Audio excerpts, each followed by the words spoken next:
I began my journey in Detroit, Michigan at a level 1 trauma center. And so came in as a new grad to the emergency department. There was a lot to learn, but I was very, very fortunate to have a lot of great colleagues and a lot of great educators on my side.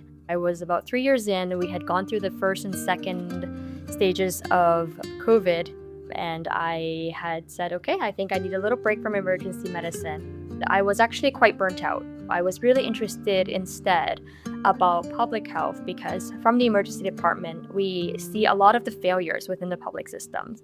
And so with people that are unhoused, suffering from addictions, with food insecurity, and these were things that made me very, very passionate about public health because I realized that this is not something that medicine alone can solve. Welcome to A Nurse First.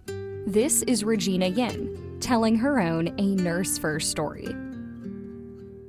Soon I made my way through the Canadian Arctic and the Yellowknife, Northwest Territories of Canada to work in public health. And there I was for 6 months in the cold of the Canadian Arctic. And unfortunately, we see a lot of tuberculosis, double the rates in the Canadian North as opposed to the Canadian South. And so this was working within the Indigenous populations, which we're very passionate about. And so after that, was really interested in, of course, is also with emergency preparedness. And so that led me to do some travel nursing between the Canadian Red Cross and in British Columbia and in California. That was also during COVID where I had supervised a COVID swabbing clinic at an international border between Canada and the US. And I was also very interested in seeing different aspects of health systems, given that both Canada and the US have decentralized systems. I was able to go to British Columbia and go to California as well to see how different places functioned. And I think at the end of it, it all really comes down to where you live geographically with the social determinants of health and how people are accessing healthcare.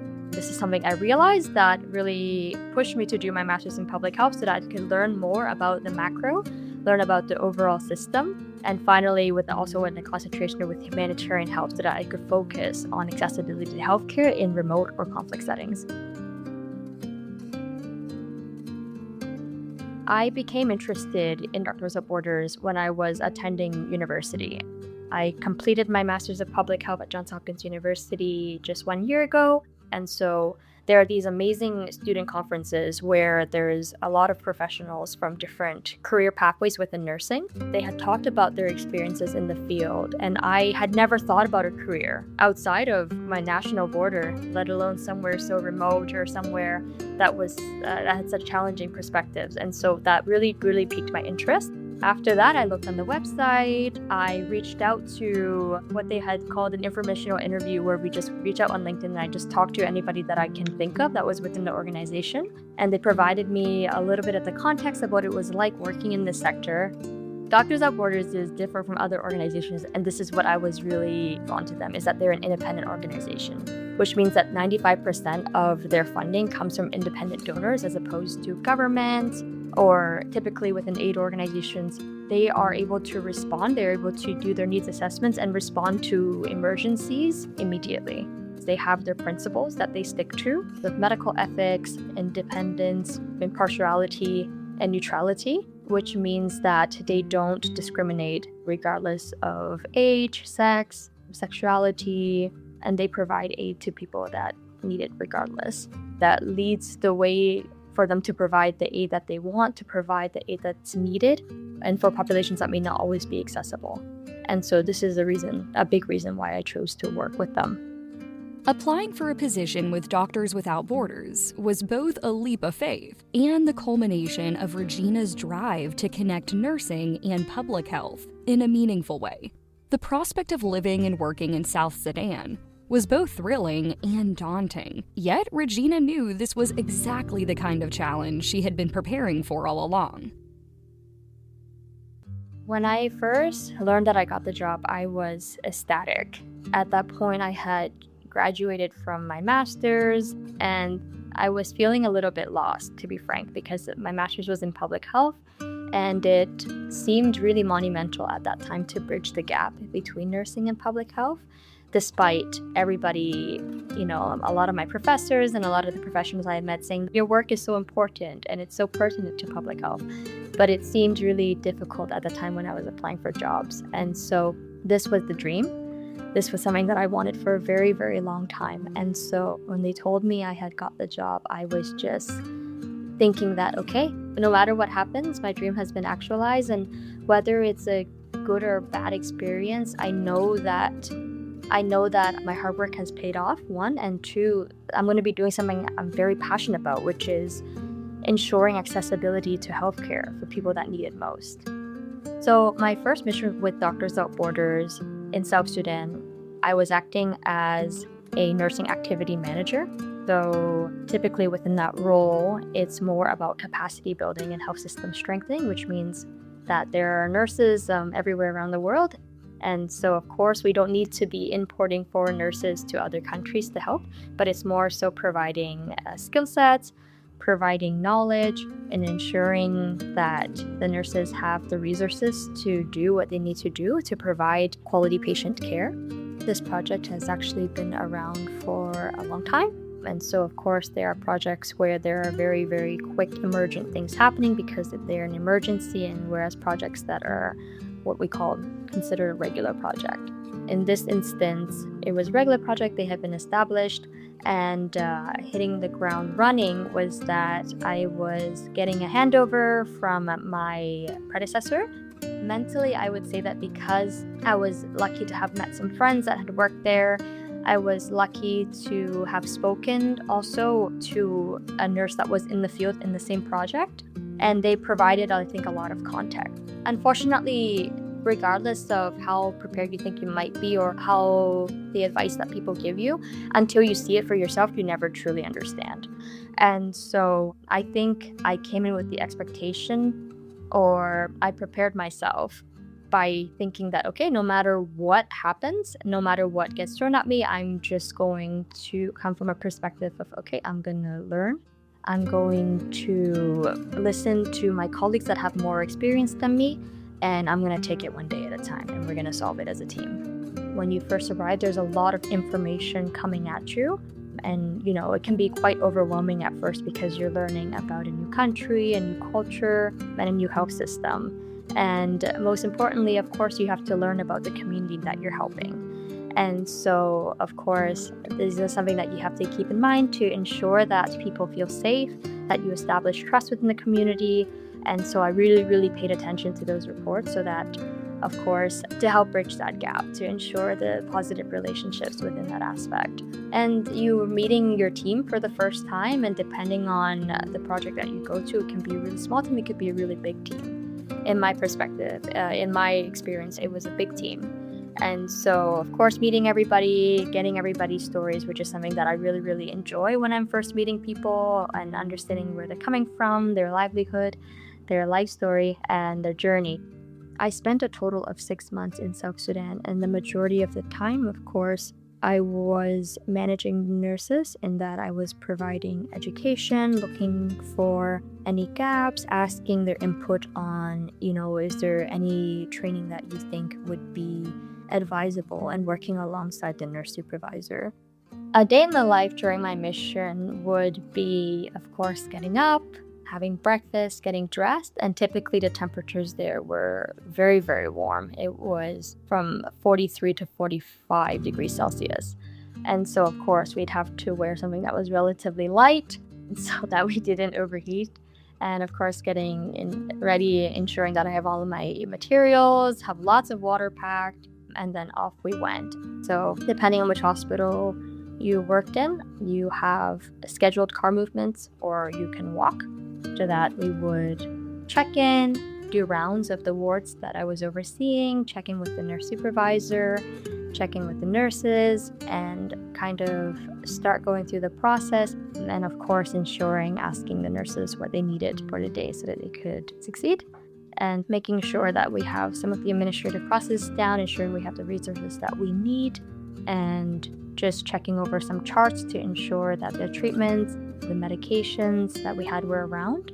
The status of nurses in South Sudan, I would say that it's difficult because the health system is still fractured. There's a lot of factors at play, including less resources than what you're used to. The day-to-day was ensuring that our infection control practices were good, trying to think of new ideas, trying to improve maybe infrastructures that would make things a little bit or make maybe task a little bit faster for the nurses to try to find ways to innovate and to think of how can we best promote this? How can we best promote best practice? Essentially, we want to work ourselves out of a job so that once things stabilizes, we can leave the country, we can leave the project with a clear conscience in our mind saying that, okay, now they're going to be able to take over and provide help. Every now and then, I think when people heard about my work, they said, oh, you're going there, you're going to be helping all of these poor children, people that don't have food, that are experiencing food insecurity, and you're going to be going there and helping them and providing aid. But it's not necessarily true. It's just as much of a privilege for me to be there, to be working. And it's definitely a collaboration. 90% of the staff of our national staff, we don't need to be importing foreign nurses and doctors to be working there on the front line, right? This is more so for you to be providing knowledge, and it's a collaborative effort because I'm learning as well, and the national staff are teaching me just as much about what to do in the field. I was really grateful that my team, again, was very experienced. Within a mass casualty incident, there's a lot of things happening with a lot of people. And so, of course, these are situations that you have to collaborate, that you have to think fast, and that you have to be really, really calm for because people are relying on you during a difficult situation. We were able to work through the situations together to ensure that people were safe, or even just within the situation that it was the best outcome possible. Adapting to a context where anything might happen at any time, of course, is part of the job, and that's what makes the job so exciting as well. But it's also something that you have to be ready for 24/7. If somebody comes knocking on your room at 11 o'clock, at 3 o'clock, 4 o'clock, saying something happened, then you have to be ready to just get ready quick, think quickly, and respond. When somebody comes in, they're very, very sick and they're critical. You're used to having everything under the sun and doing everything under the sun. And so when you don't have these resources and you're doing the basics, which is really just starting an IV cannula and running some IV fluids, and it's shocking the amount of times that people recovered from just these services. I think when I think back on my experience and I think about the patients that I have seen, the caregivers that they have that were so resilient and at the bedside and providing such important care that was based in community. What did this experience teach you about yourself? During this mission, what I learned about myself was other people's resilience and my own resilience. I think that going in, of course, there are certain criteria that you need to meet and certain questions that they force you to ask yourself to ensure that you're ready for the mission. And until you get there, you think, okay, well, I've been through this experience, I've been through that experience. I'm hoping that it provided enough experience for me to now go and provide care in a more difficult context. But you never really know until you get there. And so I would say until you arrive, you don't know how you're going to be facing situations head on. And in that, when I saw the project, when I saw what was going on and learning about the history, I was so amazed by the resilience of the population and just frankly, how sick people can get and how quickly they can recover despite the illness. And so within myself, when I was dealing with very difficult situations in the field, every now and then I do have some imposter syndrome and say, well, I've never been through this before. How am I supposed to tackle it? And then we do. We rise to the occasion because in the field, that's what it calls for. When I was young, I had a lot of thoughts about, okay, well, only if you studied this, only if you had this very specific type of experience, then that's what you can achieve. And it's not true. And nowadays, there's so many experiences especially with globalization, that it can take you so far. And especially within the nursing career, when I was in school, I really only knew about bedside. And now I know that there's nurses that can work internationally, that nurses can work within telehealth, within communities. And so I think it's so important to not hold ourselves back and use that viewpoint of, hey, I can do this. I've mastered this at work. and now I can tackle the next thing. And those skills that I've used is going to help me. It's going to transfer towards the next skill set. Thank you for listening to A Nurse First from Sigma. If you loved this episode, do us a favor and subscribe, rate, and leave us a review. It is very much appreciated.